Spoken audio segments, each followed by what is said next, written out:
नमस्कार दोस्तों, मैं शेखर। इस वीडियो में हम बात करेंगे फ्लिपकार्ट पे लेटर को लेके। पे लेटर का अमाउंट आपने यूज कर लिया है और उसको रीपे नहीं कर पाए हैं। किसी को 4 महीना हो गया, 6 महीना हो गया, 8 महीना हो गया, 1 साल हो गया है और आप रीपे नहीं कर पा रहे हैं। तो बहुत से हमारे सब्सक्राइबर पूछते हैं कि सर अभी तो मैं इसको भर नहीं पा रहा हूँ, कैसे पे करूँ। पे करने का प्रोसीजर मैं इस वीडियो में आपको अच्छे से समझाऊंगा, डिटेल वाइज समझाऊंगा। पहले अपन बात कर लेते हैं, अगर आप रीपे नहीं कर रहे हैं तो आपका सिविल खराब होता है। इससे सिविल खराब होने की वजह से आगे आप लोन नहीं ले पाएंगे, नया लोन लेने में दिक्कत आएगी। कुछ बड़ा मान लीजिए कोई होम लोन ही आपको प्लान करना है, कार लोन प्लान करना है, तो उस एवज में ना आप लोन नहीं ले। तो सोच समझ के करें। अगर पे लेटर का अमाउंट छोटा है 10,000 20,000 तो आप इसको रीपे कर दीजिए।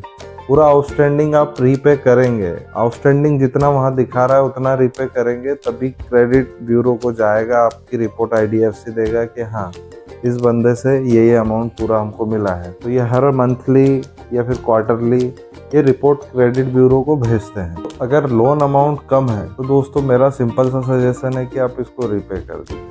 अगर रीपे नहीं आप करते हैं तो आपका क्रेडिट स्कोर खराब हो, फिर भी आप नहीं पे कर पा रहे हैं, बड़ा अमाउंट है, लाख रुपए, 1.5 लाख रुपए, 2 लाख, तो इस केस में आप सेटलमेंट करवा सकते। सेटलमेंट भी वो आपको इजीली नहीं देंगे। पहले तो आपको बहुत हरास करेंगे, कॉल करेंगे, है ना, आपको कॉल पे धमकियां मिलेगी, डराया जाएगा। अगर आपकी स्थिति इसको रीपे करने की है ही नहीं है, सेटलमेंट कराना चाहते हैं, ये हरासमेंट से बचना चाह रहे हैं, तो देखिए आपको बैंक ऑफर देगा, जरूर दे। के लिए आपको उसको समय देना, इजीली अभी सेटलमेंट नहीं दे। के लिए आपको साल भर, 1.5 साल, 2 साल इतना रुकना पड़ेगा। जितना लंबा आप रुकेंगे उतना कम में सेटलमेंट आप कर पाएंगे और उतना आप इनसे बार्गेनिंग कर पाओगे। अमाउंट अगर कम है, सिंपल सा है दोस्तों, उसको आप रीपे कर दीजिए। अमाउंट बड़ा है तो आप सेटलमेंट की तरफ जाइए। सेटलमेंट के लिए IDFC आपको अप्रोच करेगा, ठीक है। अभी जैसे मुझे अप्रोच किया था, ये 50% तक ना आपको उसमें डिस्काउंट करके दे देते हैं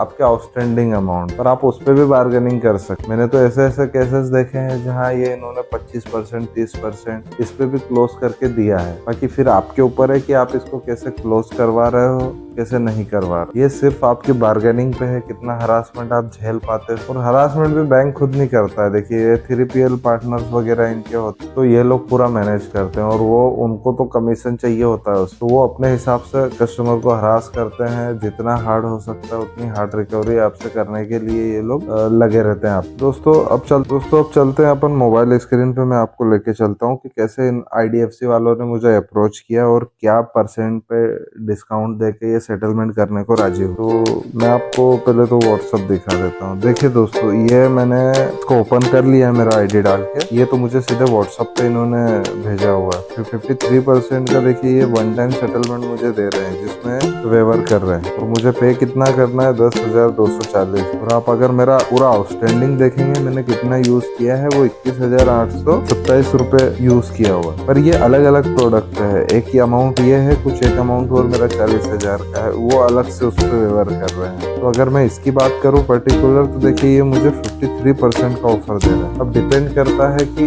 आप उस बैंकर से कैसे डील करते हैं, कितने परसेंट पे डील करते हैं, कितना सोर्स। तो मैं इतने पे लेके आया हूँ। मुझे मैंने तो दोस्तों ऐसे आप सेटलमेंट कर सकते हैं। देखिए ये इस पे ब्रेकअप भी मुझे दे रहा है कि कितने अमाउंट पे करके दे रहा है। जैसे इंटरेस्ट वगैरह इन्होंने वेवर कर दिया है, टोटल चार्जेस वेवर है ना, उस 10,000 में जो 10,240। तो ऐसे आप ना इस पे वेवर ले सकते। ये आप पे डिपेंड करता है कि आप कितना बार्गेनिंग करके कितना अमाउंट कम करवा सकते। मैंने तो ये भी देखा है दोस्तों कि 30% पे भी सेटलमेंट होते हैं। ये आपके ऊपर है, आप कितने में इसको करवा रहे हैं। ठीक है दोस्तों, तो ये पूरा आइडिया पे लेटर, ये पूरा वीडियो दोस्तों फ्लिपकार्ट पे लेटर पे था, है ना, कि कैसे उसको क्लोज करवाना है, क्या प्रोसीजर होता है और कितने में आप करवा सकते हैं। अगर ये वीडियो आपको इन्फॉर्मेटिव लगी हो तो चैनल को सब्सक्राइब